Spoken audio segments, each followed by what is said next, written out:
नमस्कार, तुम्हा सर्वांचं आपल्या स्टडी पॉईंट या यूट्यूब चॅनलमध्ये स्वागत आहे.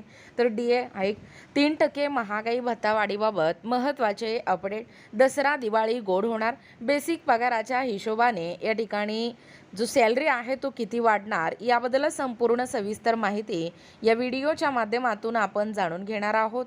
तत्पूर्वी तुम्ही जर आपल्या स्टडी पॉईंट या यूट्यूब चॅनलवरती जर नवीन असाल तर आपल्या या चॅनलला लगेचच लाईक आणि सबस्क्राईब करायला विसरू नका. चला तर मग वेळ वाया न घालवता महागाई भत्ता वाढीबाबत महत्त्वाचे अपडेट काय आहे ते या ठिकाणी आपण जाणून घेऊया. बघा, या ठिकाणी तुम्ही पाहू शकता टायटल काय आहे बघा. DA हाईक 3% महागाई भत्ता वाढीबाबत महत्त्वाचे अपडेट. दसरा दिवाळी गोड होणार. बेसिक पगारांच्या हिशोबाने हातात सॅलरी किती वाढणार पहा कॅल्क्युलेशन संपूर्ण सविस्तर. Central government employees update. या 8व्या वेतन आयोगाकडे लक्ष ठेवून असलेल्या केंद्र सरकारच्या लाखो कर्मचाऱ्यांना लवकरच मोठा दिलासा मिळू शकतो. 8वा वेतन आयोग केंद्रीय कर्मचाऱ्यांच्या पगारवाढीबद्दल अद्याप बैठका घेत असून पुढील वर्षी मे 2027 मध्ये आपला अंतिम अहवाल सादर करणे अपेक्षित आहे. पण त्याआधी केंद्र सरकारच्या कर्मचाऱ्यांना आणखीन एक म्हणजे DA महागाई भत्तावाढीची भेट मिळणार आहे. बघा, केंद्रीय कर्मचाऱ्यांना पगारवाढीची भेट. जानेवारी 2026 नंतर आता केंद्रीय कर्मचाऱ्यांना जुलैपासून नवीन DA वाढ दिली जाईल. त्यांच्याबद्दल लवकरच निर्णय घेतला जाईल. जुलै 2026 पासून केंद्र सरकारच्या कर्मचाऱ्यांच्या महागाई भत्त्यात 3% वाढ अपेक्षित आहे, ज्यामुळे एकूण भत्ता 63% पोहोचेल. यासह देशभरातील सुमारे 50.14 लाख केंद्रीय कर्मचाऱ्यांचा पगार आणि 69 लाख निवृत्ती वेतनधारकांचे निवृत्ती वेतन वाढेल. पहा अपडेट पुढे काय सांगतोय.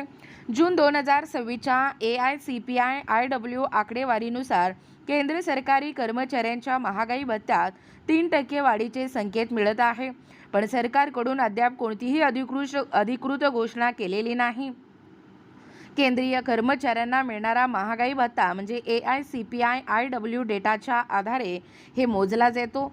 अर्थ मंत्रालयाच्या कामगार ब्युरोने जून 2026 मध्ये जाहीर केलेला AICPI-IW निर्देशांक 151.9 वर पोहोचला असून जुलै 2025 ते जून 2026 या 12 महिन्याची सरासरी 148.65 आहे. यानुसार महागाई भत्त्यांचे कॅल्क्युलेशन अंदाजे 63.76% इतके होते.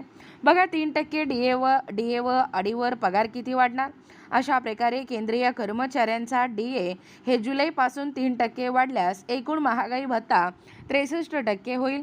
आणि अशा परिस्थितीत एखाद्या कर्मचाऱ्यांचा मूळ पगार 30,000 रुपये असेल तर पगारवाढ साधारणपणे खालीलप्रमाणे असणार आहे. मूळ पगार 30,000 तर सध्याचा 60% महागाई भत्ता आणि 18,018 एकूणच रुपये तर 63% महागाई भत्ता 18,900 रुपये. त्यानंतर पाहू शकता म्हणजे केंद्र सरकारच्या कर्मचाऱ्यांचा पगारात 900 रुपयांची वाढ होईल, जी वार्षिक आधारावर 10,800 रुपये होईल. म्हणजेच मूळ पगार या ठिकाणी मूळ पगार जितका जास्त असेल तितका महागाई भत्ता वाढवण्याचा फायदा जास्त मिळेल. बघा, महागाई भत्त्यातील 3% वाढीमुळे पगारात किती बदल झालेला आहे. वेतन स्तर लेवल 1, 2, 3, 4, 5, 6, 7, 8, 9, 10 अशा पद्धतीने एकूणच या ठिकाणी किमान मूळ वेतन आणि महागाई दरमहा पगारवाढ कशा पद्धतीने झालेला आहे तेही या ठिकाणी तक्त्याच्या स्वरूपात तुम्ही पाहू शकता. बघा, एकूणच अशा पद्धतीने या ठिकाणी आत्ताच पाहिल्याप्रमाणे जी एकूणच महागाई भत्ता 3% वाढीबाबत महत्त्वाचे अपडेट आहे. खरं तर दसरा आणि दिवाळी यंदा गोड होणार आहे. या बेसिक पगाराच्या हिशोबाने हातात सॅलरी किती वाढणार याबद्दल संपूर्ण सविस्तर माहिती या व्हिडिओच्या माध्यमातून जाणून घेण्याचा प्रयत्न केलेला आहोत. अशाच प्रकारे नवनवीन माहितीपूर्ण महत्त्वपूर्ण अपडेट पाहण्यासाठी किंवा तुम्ही जर आपल्या स्टडी पॉईंट या यूट्यूब चॅनलवरती जर नवीन असाल तर आपल्या या चॅनलला लगेचच लाईक आणि सबस्क्राईब करायला विसरू नका. भेटूया अशाच पुढच्या नवीन व्हिडिओमध्ये. तोपर्यंत धन्यवाद.